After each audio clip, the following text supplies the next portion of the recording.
listening to The Trade Gods. Here we go, Trade Gods. We just need a half hour of your time. It is not an MLM scam.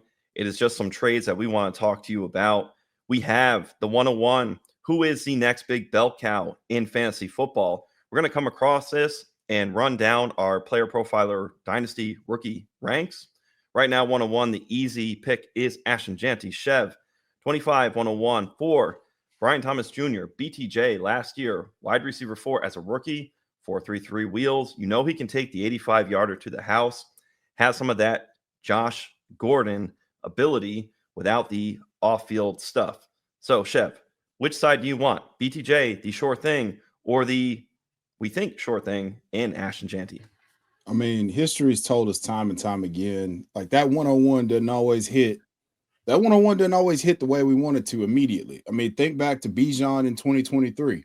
Like we had some flashes, but people were not happy about him as the 101. Now, Gibbs as the 102, you would have had to, those guys were you'd have to prime from your cold dead hands. So for me, I'm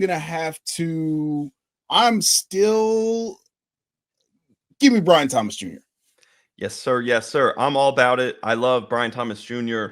14th in targets last year with 133, 12th in receptions, 87. There's a lot more meat on the bone. Can we get to 150, 160 targets for Brian Thomas Jr.? He managed to be third in receiving yards with over 1,200 last year. I really think you got to go with BTJ. Now, question, Chev, take a little time, more meat on the bone for this type of a trade. Let's say somebody is trying to, we love that meat on the bone. You want to add something more. You want to enhance this 101 to make it the 101 side with Brian Thomas Jr. What kind of a pick do you need to add? And maybe what kind of a player do you need to add? Would it be somebody like a Chris Godwin, who we'll get to a little bit later? What's the range here, George Pickens? Yeah, it would have to be somebody that's very volatile. I think at the end of that really volatile but somewhat sure thing tier, you've got a guy like George Pickens. I mean, you could even go a little bit lower and go a guy that's coming off injury that we could potentially buy the dip on in Rashid Shaheed. We don't have certainty, but we know, Kellen Moore's offense, they're known to take shots down the field. So yeah, I think that's for me, that would put it over the top to take the 101 if we're adding something, something of value. If I were to do this, I would try to, if I'm on the BTJ side and I'm sending BTJ out the door, I would want one of my favorite buy lows so far, Trey Benson. I would try to get Trey Benson back. So Trey Benson, the 101, and one of those wide receivers, you think? Pickens? No, just Trey Benson in the 101, and then maybe like a Rashid Shaheed or just George Pickens. Beautiful, beautiful, because you get the tier down at the receiver. You have to give something to get something. I really love BTJ, and this is one of those things where you go shopping with the 101, you can go to the store and get just about anything. And with somebody like BTJ, he's somebody who you can go and get. Now, startup-wise, you don't have to spend the first pick overall, but your rookie 101 in the 2025 class can serve as utility to go out and go shopping for somebody like Brian Thomas Jr. Now, let's just say, what if it were Malik Neighbors or the 101? Is it more of an instant smash? If I'm giving up the 101 to get Malik Neighbors, I do that all day and twice on Sunday. Malik Neighbors was my number one cornerstone dynasty player. You can go check that video out. BTJ is my wide receiver 3, I believe, behind Puka. So there's a little bit of a dip in value. They're not that far off in ADP. I mean, Malik Neighbors is around like the 110 in startup mocks, and BTJ is anywhere from like 2.3 to 112 to like 2.4. So they're not that far off, but the perceived value of just having someone like Malik Neighbors is saying, hey, if you want it, you have to pay with your birthright to get him off my team, just gives me a little bit more just perception value. Like there's a clear tier difference between those two, even though there's not in terms of where they're being selected. And funny enough, as we segue to our next trade, the 101, Ashton Janty, Brian Thomas Jr., we were player for player, skill position, quarterback didn't even enter the equation for the conversation. Now we're talking about who could be the next big bell cow on another trade that we have. We have somebody who we think is a semi bell cow. He's at least a hammer running back, right? Shout out to Scott Connor, Shane Manila, Dalton Kincaid on the other side of this trade with Devon Achane for the 2025 pick 103. We're thinking that could be Omarion Hampton in our rookie ranks for player profiler. Hampton is number 2. He could be there though at 3. Somebody could be thirsty. 3 for Cam Ward, or they could be still high on the supply for Travion Henderson. So let's just say exercise wise, it's a 103 utility. Omarion Hampton is there on the clock for you. Do you go somebody like Omarion Hampton, or do you take Dalton Kincaid on the other side with Devon Achane? Well, here's the question that I would put. Here's the thing that I would like to say. Omarion Hampton could be anything. He could even be Devon Achane. So, that pretty much solves it for me.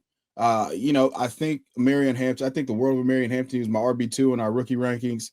I think that, that is, that says enough right there. He's a solidified RB2 in a deep running back class. However, Devon Achane has proven himself. He was my number 6 Cornerstone Dynasty asset. If I'm not looking at it again, that video is out there now, so you can go watch that.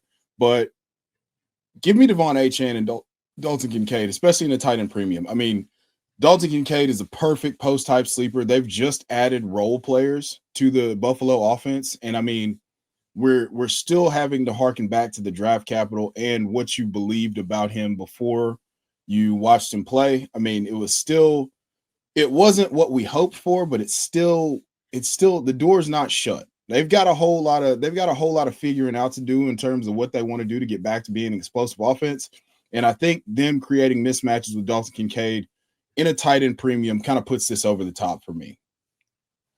Well, another note on Dalton Kincaid, he was second in unrealized air yards for tight ends at 399, only 5.8 targets per game. So you'd like to see that volume rise. Think about Achane. He was first in receiving yards and receptions, second in targets, fourth in weighted opportunities. So that's combining carries and targets for the backfield. But Devon Achane, 22nd in carries. So the question becomes, can Achane increase in the carry department, or does he maintain that top 5 status for the efficiency for the receptions and the receiving yards? If Achane maintains that and increases carry share just a little bit, we could be through the roof talking about the 101 in our redraft next year for Devon Achane. I like the point you make, though, about Dalton Kincaid to sweeten the pot. Elijah Moore goes over to the Buffalo Bills. I really like him, but then Elijah Moore is very much a post-hype sleeper. I'm thinking, what did the Jets do to mess him up? What did the Browns do to mess up Elijah Moore? I think part of that is user error for Elijah Moore's part. So I'm with you on the Buffalo Bills. The opportunity is there for Dalton Kincaid to be who he initially thought he could be. And then you get a guaranteed hammer in Devon Achane. People love to talk about the health for Achane. 17 games played last year. I do like with Hampton, 29 receptions, 38 receptions, his final 2 seasons. That utilization is there. You're going to get carry share. Right now, though, in year 1, you have Najee Harris. Achane's that guaranteed thing, but for some reason, people don't like the fact that there isn't part of that traditional usage. They also, here's a question. Do you have any fear of there being nothing behind Tua Tagovailoa? Because we saw what happened last year. Well, it depends on what you believe about what, Quinn Ewers, who they selected in the 7th round, or whoever they're going to have as the backup this year. I don't think that it can be nearly as bad as it was between, I believe it was Skylar Thompson and Tyler Huntley for the duration of Tua's IR stint while he was, letting his brain recover from traumatic injury. There's a stark difference. As long as Tua's in the lineup, I am all systems go, wheels up for Devon Achane. And is the minute that he leaves the lineup, Devon Achane becomes a middling RB2. And so with that being said, I still have to go with that because we can't assume that Tua's career is going to end tomorrow. And I'm still going to roll with that, but I don't really have the only reason that Devon Achane's not higher in all of my rankings is my questions about Tua. It has nothing to do with him.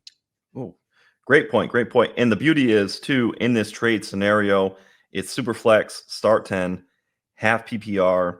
Even in half PPR, those targets are super valuable. They're still worth more than a carry. And it's 0.5 tight end premium. So back to the Dalton Kincaid thing, I think that helps sweeten the pot a little bit. A little bit of a closer trade, but at the same time, we love us some Devon Achane. You've been having to pay up. Price keeps getting higher, but Devon Achane keeps meeting that price. Now, speaking of price, speaking of rookies, we've been practicing real time in the Origins drafts, Fast Draft app. Let's hear from the Podfather. Rookie. It's all about rookie talk in fantasy football right now. So why not go use all that knowledge to do something other than a mock draft? Chris Jimino won $8,000 with just 2 teams last year, and each draft took 5 minutes. That's pretty good ROI. You can start doing rookie drafts for money today on Fast Draft. The Origins tournament is live. It is the place to go and monetize your knowledge of rookies and use your favorite player profiler host promo code for a $25 deposit match. Now let's go start drafting faster.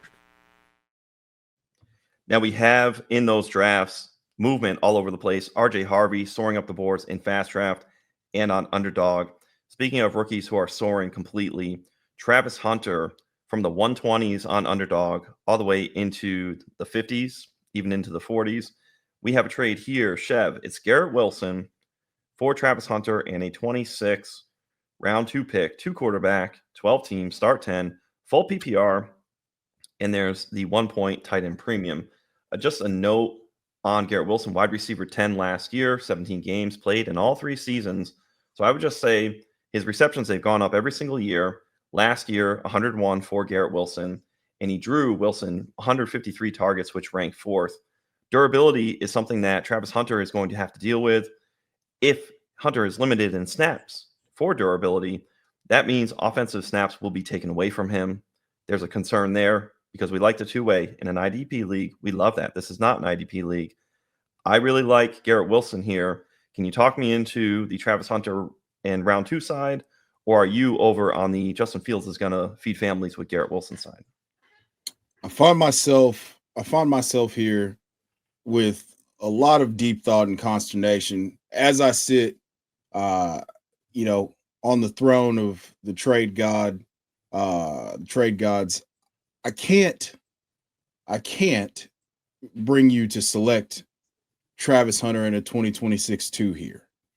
There's so many questions. Now, Travis Hunter's my wide receiver 1 in this class. Yes. Full stop, no equivocations. But that's still him being second fiddle to a guy that we just said that we would give up the 101 for. Yes.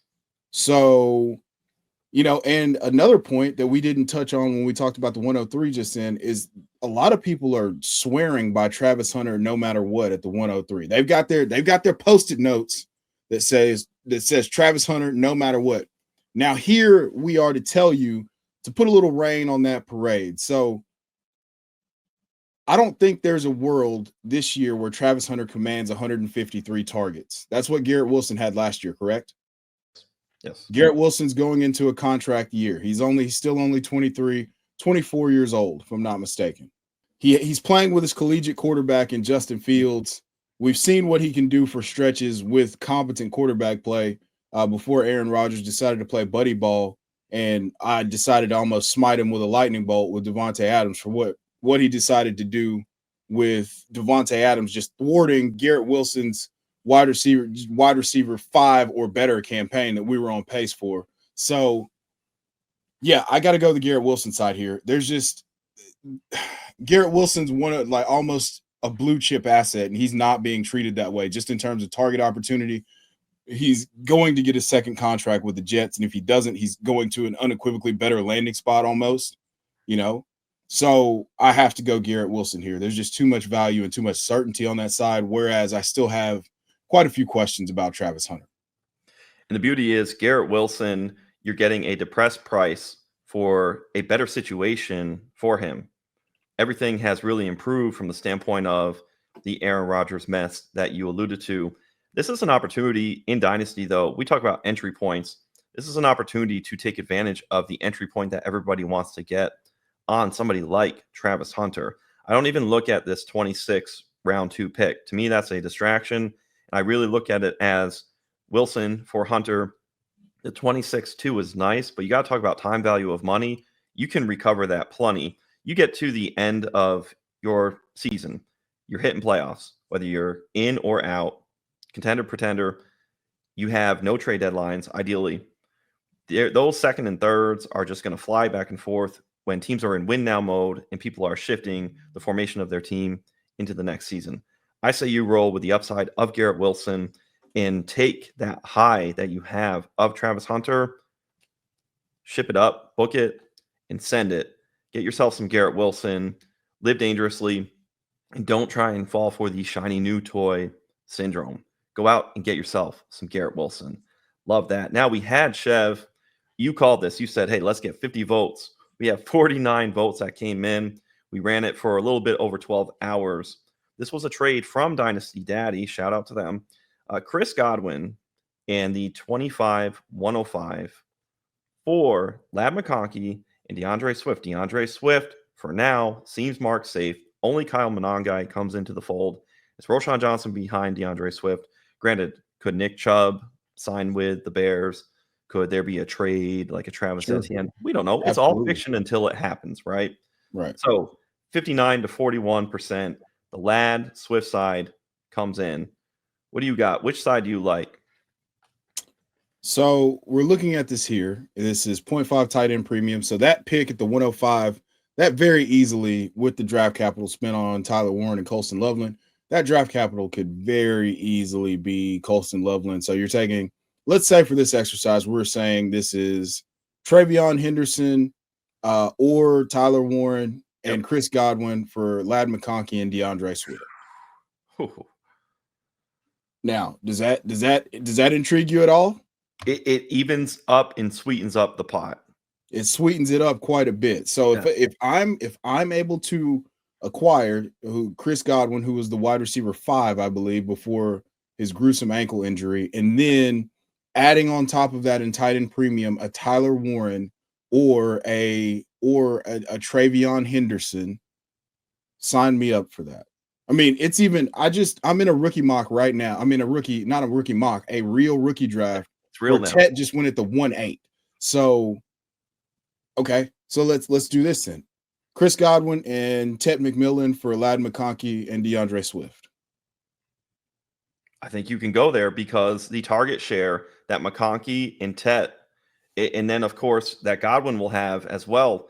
Something that I have in my notes for Godwin, 3 of 7 games last year was the wide receiver 1, a wide receiver 1 or better, and had a finish as the wide receiver 1 in one of those 3 weeks. And Godwin, this was a big discrepancy, 8.9 targets per game to McConkey's 7. Granted, McConkey had a larger sample. McConkey came up later throughout the season, his rise. But the pace that we had for Chris Godwin was not going to slow down. So at best, McConkey's volume maybe could get there, but it's Chris Godwin clears in the target share department. Tet McMillan, we love Jalen Coker, but who's bound to get 8 to 10 targets in that Panthers offense? Is it not Tet McMillan? Yes, that is why they spent the draft capital to to make sure that Xavier Legette was never leading a team again in targets with 81. That's the high water mark in the Panthers hierarchy, passing hierarchy going into 2025. So I'm firmly on the Chris Godwin and 105 side. Now with Lad McConkey, there's the 6-year age difference. You're getting the 6-year benefit if you want to play the multi-year game for Lad McConkey. And of course, Lad McConkey is not coming off an injury right now. At the moment, it is Chris Godwin. But the question will be Lad's targets. Will they cap at 112 in this Greg Roman offense for the Chargers? Or will that number go up? Trey Harris just came into town. Marion Hampton, a lot of enhancement has come into this offense. But I really think as far as the right now, Chris Godwin in that scenario. Say what? It's a Swedish opportunity pump. Oh, absolutely. A big pump. Yeah. And the thing is, if you want to go, hey, 5-year plan like Big Daddy for a younger player, ironically, Lab McConkey would be the way to go. But for the here and the right now, if you're a win now team, you go Godwin in that 105 in that exercise where we have Henderson or Tet McMillan. If it's Godwin, Tyler Warren, I would push back in favor the Lab McConkey side. But good debate there. And we're really trying to find out who's the next bell cow in fantasy football. We just alluded to Travion Henderson at that 104, 105 range. Again, we're going to exhaust the 101 pick. Ashton Janty here for the 103 in a 26 round 1 pick. Chev, what do you think the person, let's just say the 103 and the round 126, they're the one aggressing, they're the one going for the trade and pushing it. What do you think their mindset might be there to go up and get Ashton Janty? Well, as I sit here on my throne of knowledge, I can't see why you would, even if you believe that Ashton Janty is the firmest of firm 101s. I don't think that. I mean, I think that this is enough value maybe to get you from 103 to 101. My thought process here, if I'm doing that, is just I would acquire this and see if somebody's willing to pay more. But obviously, when they see what you've paid, most people are going to make a snap decision to either, to ridicule you for that or, say, oh, well, I don't have that kind of capital. So you're pigeonholing yourself to somebody who's just hell bent on selecting Ashton Janty, in my opinion. I'd be on the 103 side. I think you can get, if you can get Amarion Hampton, if you can get someone like that, then come into this next class. We don't know what that round 1 pick looks like. If you're picking 103, I'm assuming that your team may not be very good unless you've traded quite a bit. So it's tough. If you're not that good, why would you be giving away your 26 round 1 pick? Right. That's why it's hard for me to say, the values on the 101 side. Like I think that the winner here is the guy, like whoever is accepting 103 and a 2026 1. Now, here's a little fly in the ointment. Let's say the one, information we know now that we know then, Omarion Hampton is guaranteed to go 102. And it's Cam Ward. And then if you're stuck on running back, Travion Henderson at the 103. So in the scenario, 103 Henderson, if you want to go running back, 26-1, or Janty at the 101. Which side? Janty. Okay. Janty. Yeah. I mean, you can't. I would strongly advise against, what we're doing with Travion Henderson is we're forecasting a role. With Ashton Janty. It's solidified. I mean, I'll take a lightning bolt and I'll throw it down in the middle of the field, in Las Vegas, and right there is going to be Ashton Janty's initials, AJ, every single time. There's no ifs, ands, or buts about it. Whereas we're forecasting what does it look like with Ramondre Stevenson? Who's going to be the low red zone back? Who's going to take third downs? We know Travion Henderson's a hell of a pass protector. However, it doesn't mean that they're going. They just gave Ramondre Stevenson a bunch of money, even though this wasn't this wasn't the regime to do it. So he's got to be a part of their plans early on, even though we know the type of talent that Travion is. So I'm going to stick with the 101 just because I know that he's going to walk into at least 15 to 18 touches day 1, week 1. And I think part of this exercise here, if you're at the 101 and you see this right in front of your face, the 103 and the 26-1, it looks very appealing.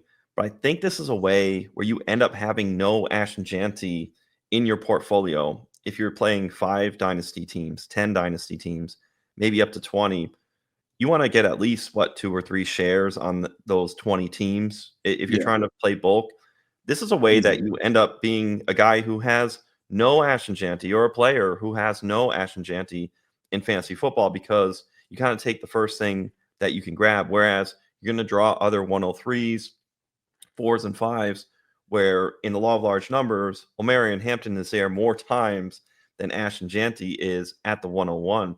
So I would actually say if you want to slide down the pendulum, maybe to the 105, 7, 8, and add another second or Yeah, two, there we go. and then a 26-1.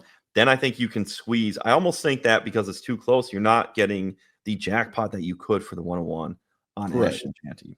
And if you ask someone to add to 2 first-round picks, one of which being within 2 picks of yours, Yes. you might ruin the negotiation. But closed mouth doesn't get fed, so ask anyway and see what happens. Ask forgiveness later.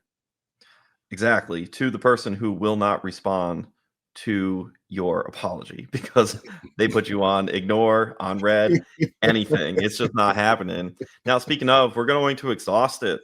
The pick 101, again, 2025. We know it's Ashton Jeanty.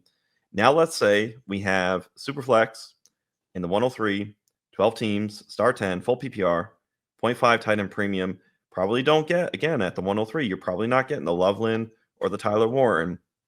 It's to the former trade that we just had a moment ago. Omarion Hampton, Travion Henderson in that range. Cam Ward, of course, for a 2-quarterback league. Justin Fields here.